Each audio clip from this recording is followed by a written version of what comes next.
নমস্কার বন্ধুরা, আজকের ১৬তম ক্লাসে তোমাদের স্বাগত। আজকের ক্লাসে আলোচ্য বিষয় হলো লাইব্রেরি মেইনটেন্যান্স করা। এই লাইব্রেরি মেইনটেন্যান্সের ৩ টি ভাগ রয়েছে, যে সেলভিং, স্টক ভেরিফিকেশন এবং কনজারভেশন। এই ৩ টি ভাগ নিয়ে আমরা পড়ব আজকে। লাইব্রেরি মেইনটেন্যান্স কি, প্রথমেই চলে আসি। লাইব্রেরি মেইনটেন্যান্স হচ্ছে লাইব্রেরির বই, নথি এবং অন্যান্য যে তথ্য সামগ্রী রয়েছে তাকে সঠিকভাবে সাজানো, সংরক্ষণ করা এবং তার নিয়মিত পরীক্ষা-নিরীক্ষা করার প্রক্রিয়াকেই কিন্তু লাইব্রেরি মেইনটেন্যান্স বলা হয়। এটি একটি হচ্ছে সংজ্ঞা। এই সংজ্ঞাটি তোমরা সবাই কিন্তু খাতায় নোট করবে। উদ্দেশ্য কি?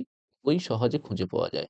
পাঠকের কাঙ্ক্ষিত বই তাকে সহজেই খুঁজে দিতে বা তার হাতে তুলে দিতে আমরা কিন্তু সচেষ্ট থাকি সবসময়। তাহলে লাইব্রেরি মেইনটেন্যান্স থাকলে সবসময় কিন্তু বই সহজে খুঁজে পাওয়া যায়।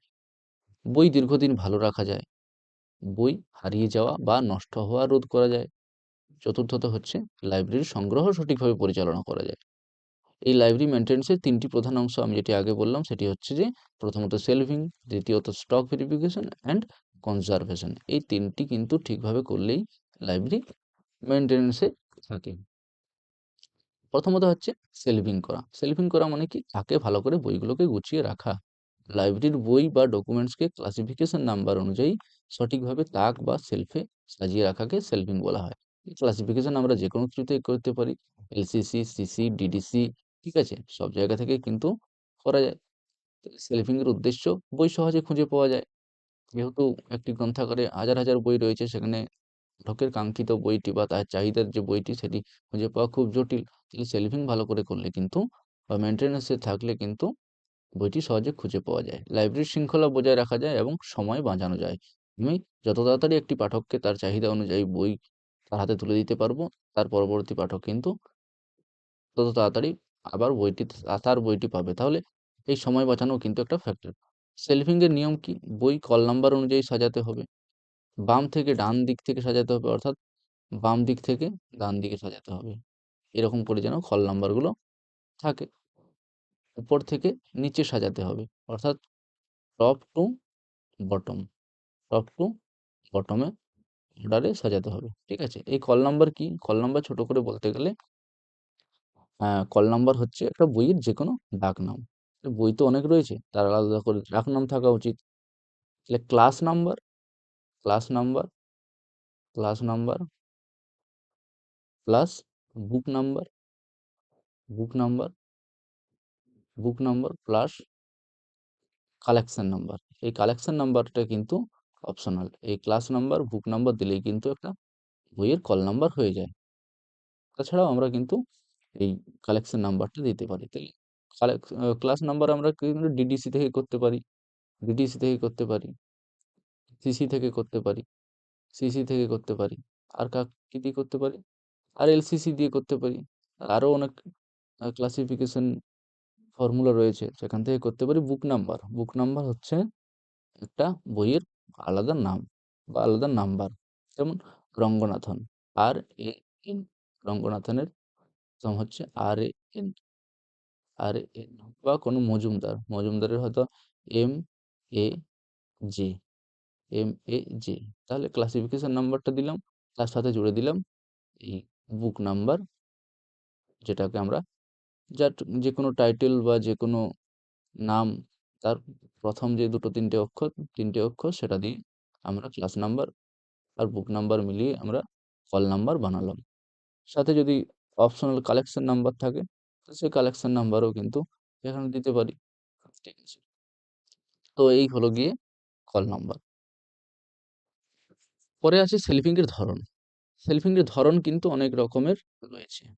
প্রথমত ক্লোজড অ্যাক্সেস, অর্থাৎ পাঠক নিজে কিন্তু বই নিতে পারেন। লাইব্রেরিয়ান বই দেন। লাইব্রেরিয়ান একটা রিকুইজিশন বা একটা কাছ থেকে জিজ্ঞাসা করেছে কি বই চাই?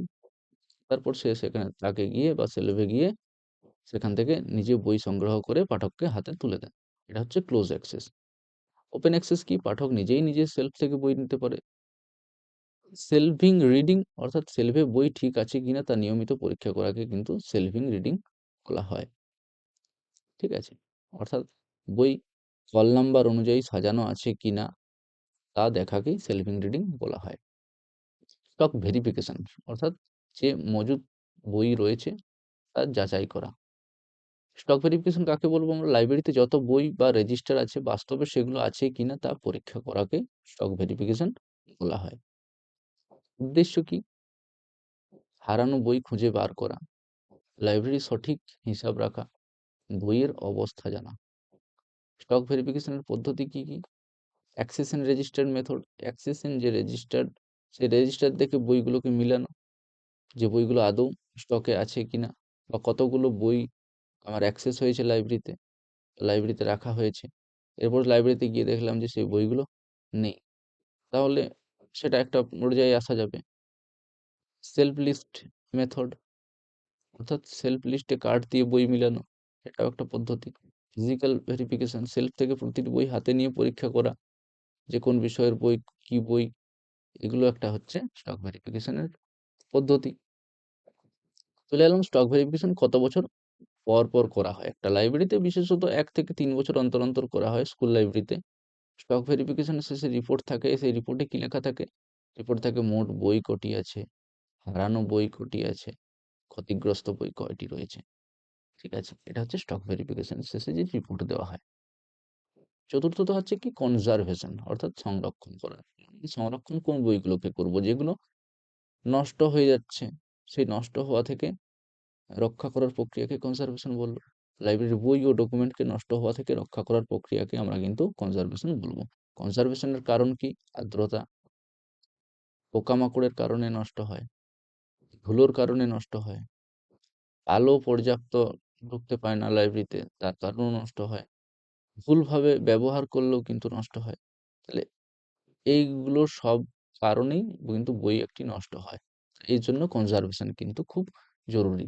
কনজারভেশনের পদ্ধতি কি? এনভায়রনমেন্টাল কন্ট্রোল, আর্দ্রতা নিয়ন্ত্রণ করা একটি লাইব্রেরিতে, পর্যাপ্ত বাতাস যাতে আসা যাওয়া করতে পারে তার একটি ব্যবস্থা করা, পেস্ট কন্ট্রোল অর্থাৎ পোকামাকড় নিয়ন্ত্রণ করা, বাইন্ডিং অর্থাৎ ছেঁড়া যদি কোনো বই থাকে সেই ছেঁড়া বইকে যাতে আবার না বেশি বেশি করে ছিঁড়ে যায় তার জন্য বইটিকে বাঁধাই করা, লেমিনেশন করা, গুরুত্বপূর্ণ কাগজ যেগুলো বারবার হাতে নেওয়াতে তার অবস্থা হয়তো খুব শোচনীয় হয়ে গেছে, তো সেগুলোকে লেমিনেট করে দেওয়া, প্রপার হ্যান্ডলিং করা, যেটা যেরকম বই সেটাকে প্রপারভাবে হ্যান্ডলিং করার মধ্যেও কিন্তু এই কনজারভেশনের একটি পদ্ধতি এটি। সো থ্যাংক ইউ, এই পর্যন্তই এই ক্লাসটি ছিল। নেক্সট ক্লাসের জন্য তোমরা অপেক্ষা করো। ধন্যবাদ সকলকে।